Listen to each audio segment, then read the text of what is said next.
Anastasio, na kilala bilang Munisipyo Tasio. Ako ang pinakamagaling sa bayan ng San Diego. Ako ay nag-aaral ng munisipyo. At dahil dito, hindi ko nakapagtapos ang aking pag-aaral. Dahil ang aking ina ay pinakamayaman.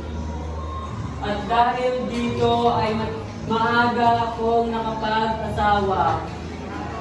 At dahil dito ay maaga rin akong nabalo. At dahil sa aking pangungulila at pangungutya ay minaling ko na lang sa aking pagbabasa ng mga aklat.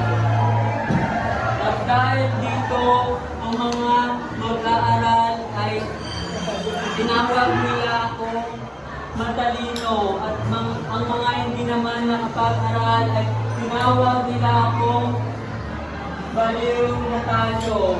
At dahil dito ay